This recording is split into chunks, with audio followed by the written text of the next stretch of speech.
Good morning and welcome to my channel.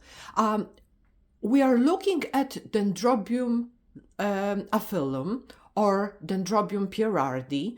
There are two names, synonymous names of this plant. I'm not sure which one is the official one right now.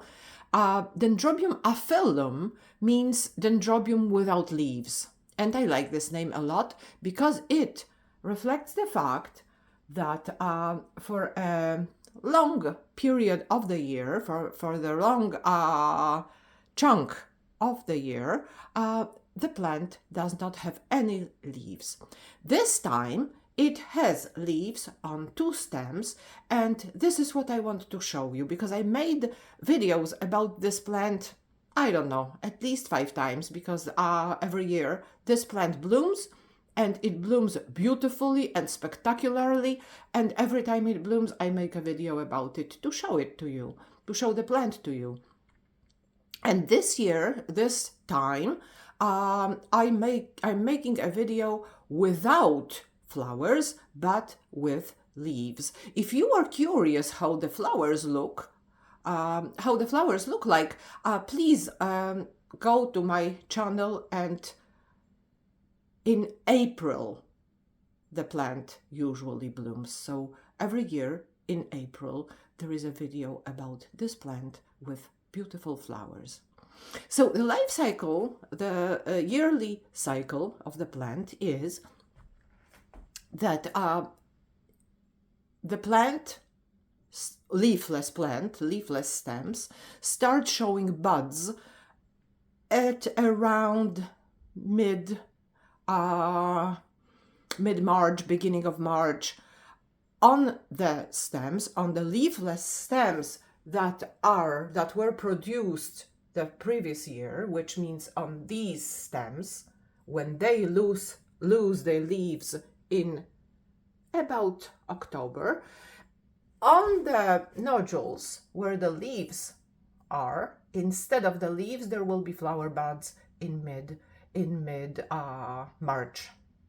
And then the buds will develop into flowers, and then the flowers will be here, making the plant absolutely gorgeous and beautiful for about 3 weeks.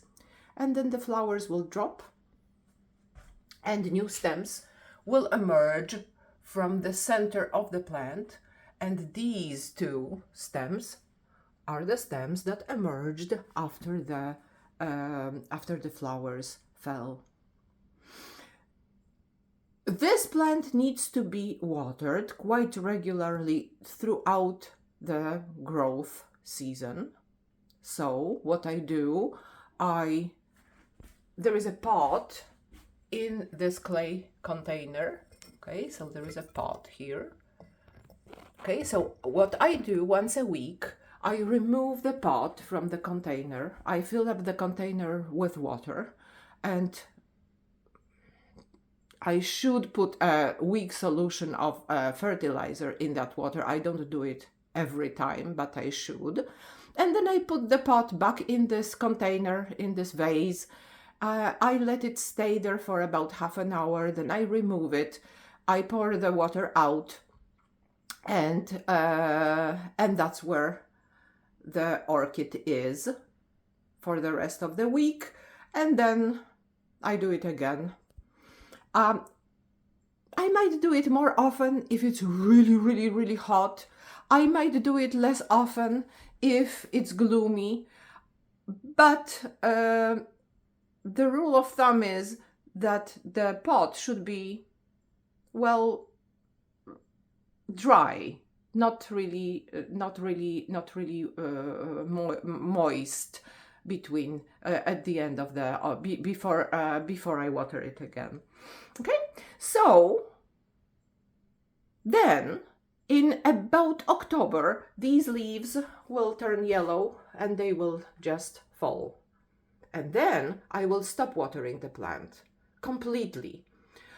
And then I will only start watering again when the flower buds appear.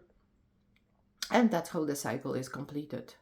Okay, so One more important thing is that this room where, well, because the plant stays here all year round, this room is very hot during the summertime, well, as hot as it is outside, because there is no air conditioner here, but there is no heating here either.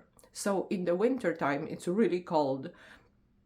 It's not as cold as it is outside, because it might be very cold, but it could be even up down to 10 degrees Celsius at night when it's very, very cold outside. The door is closed. The entire house is heated, of course, but the door is closed to this room, and the temperature at night or during a day without sunshine, the temperatures can drop significantly. Okay. When it's sunny, it's quite warm here because it's a south-facing window, so it warms up when it's sunny. Okay. I think it is interesting to see this plant with leaves, because usually when I show it to you, it doesn't have leaves. So that's why I'm making this video. It makes new stems, so the flowers are only appearing on the stems that were produced, that grew the previous year. So there are only 2 stems this year. Last year, it was the only year when this plant grew 3 stems, so there were quite a lot of flowers. This year, maybe because I didn't fertilize it enough, I don't know, there are only 2 stems growing. But I hope they will all be covered with flowers in April, and then I will show them to you again. Okay? Thank you very much for watching my video. Thank you very much for appreciating how beautiful this plant is, even without flowers. Okay? Thank you very much. Bye-bye.